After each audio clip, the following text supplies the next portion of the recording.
Alone in the World by Ponies. The moon had risen high into the night sky, casting a blue glow over the land of Equestria.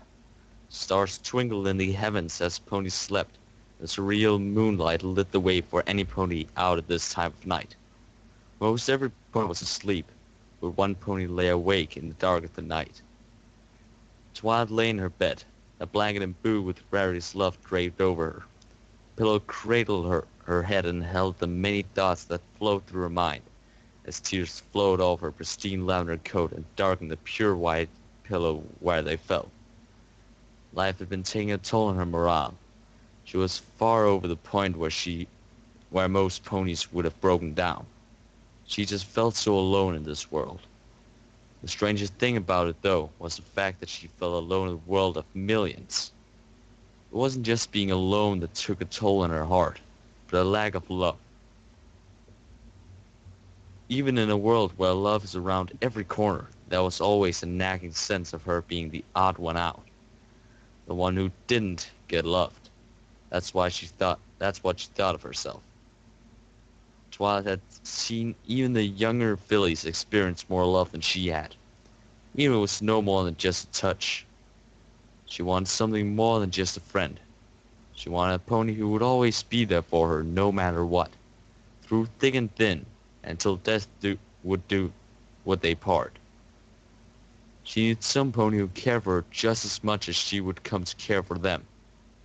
It seems as if there was no pony in this world who would possibly care for her, and that strained her heart more than she wanted to. It was absolutely terrifying for her to think of being in this world alone, when others move on and settle down.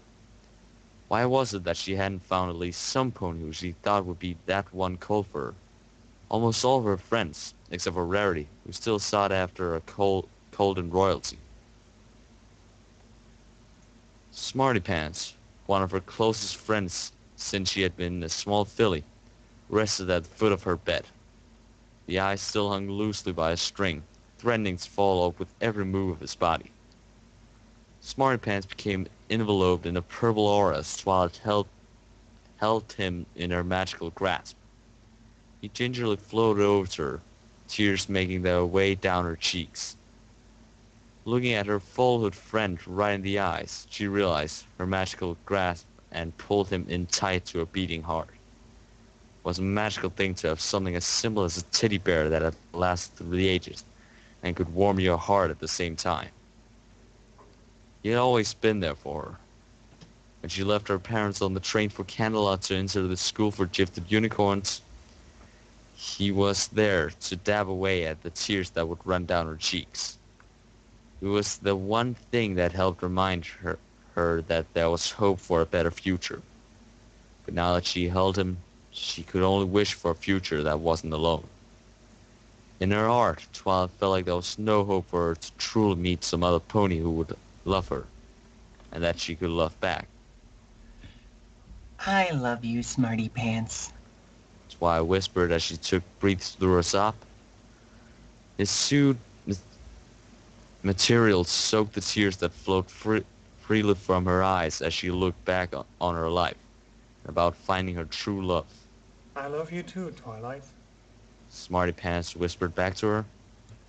Twilight's eyes shot wide open and her lips stood slightly parted. Tears ceased to flow from her eyes as she slowly looked down toward the stuffed animal in her hooves. Did you just talk? She asked him, not expecting the plush to reply to her question. Of course, Twilight. You can hear me, can't you? He told her with a deep voice that resonated and echoed dully in the hollowed-out tree. Her eyes stayed locked on what seemed to be a lifeless stuffed animal, but somehow he had managed to speak. It could have easily been Twilight's own imagination, but it seemed too real to be something created within her own subconscious. It could have been a number of things, but all that she knew now was that she had some pony else to talk to, and she wouldn't have to place her troubles upon her friends. Every time she tried to talk to them about something, they always assumed that they need to talk first and give their masterful insight for her situation.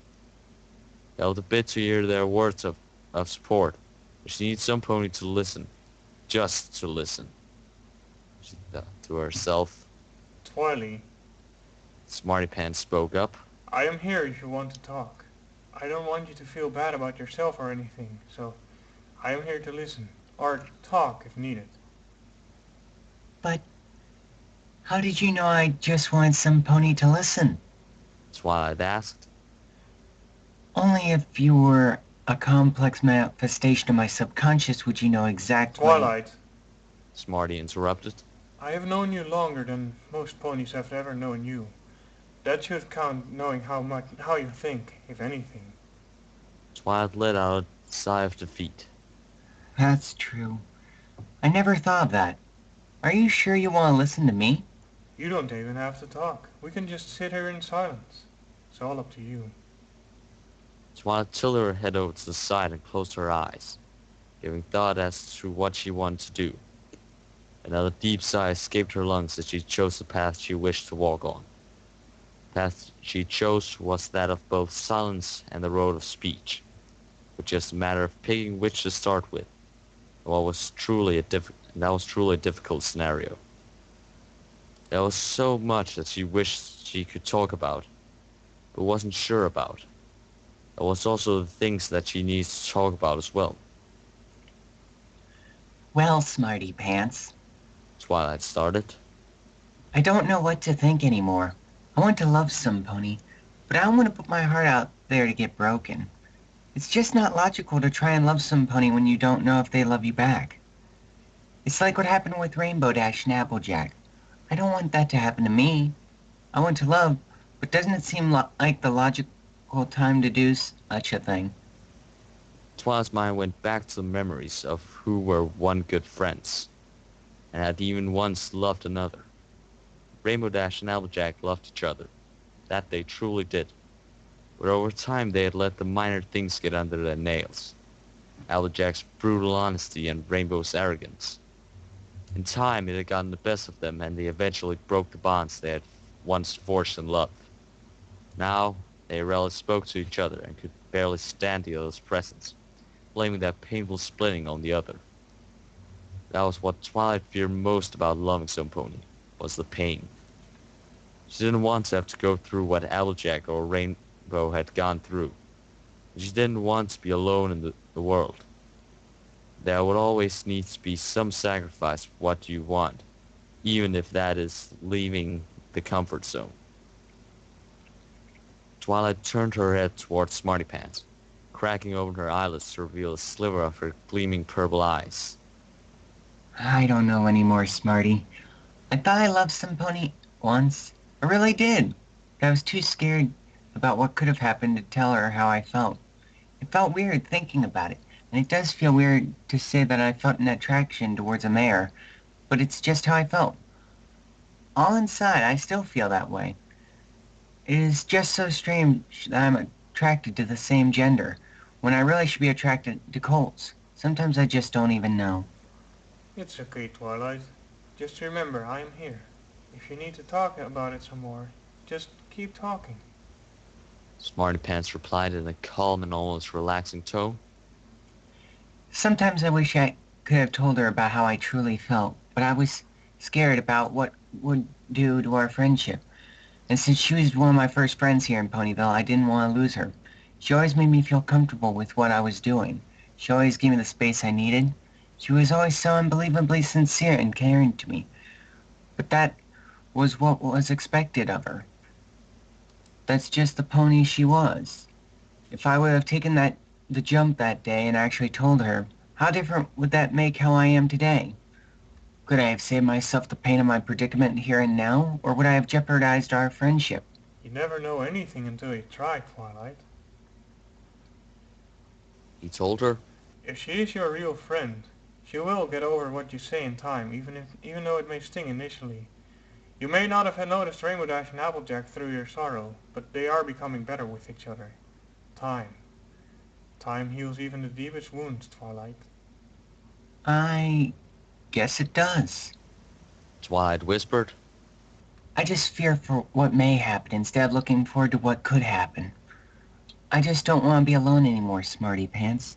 And right now, you're all I needed. I just needed some pony I could truly confide in. And for that, I love you. And because of you, I may be able to tell her how I really feel, but only when the time is right. Now isn't the best time for her, especially after her little angel passed away recently. Have you ever considered the fact that she may need some pony to listen to her, rather than to talk to, as I did for you? I never thought of it that way. Twilight said with a new idea forming in her mind.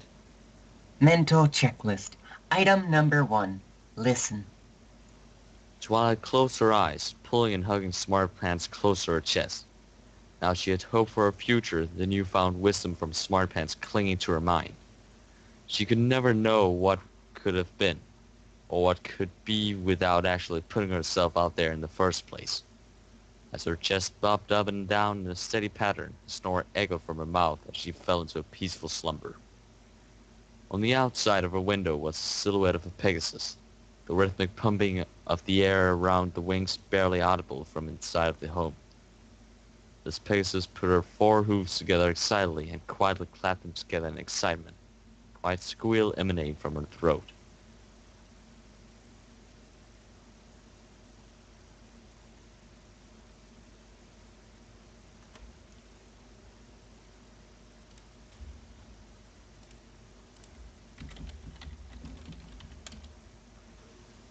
I'm glad I could have helped, Twilight. Pegasus said as she flew away, her voice slowly changed from the deep voice of Smartpants to the sweet and innocent voice of a pony in love. The end.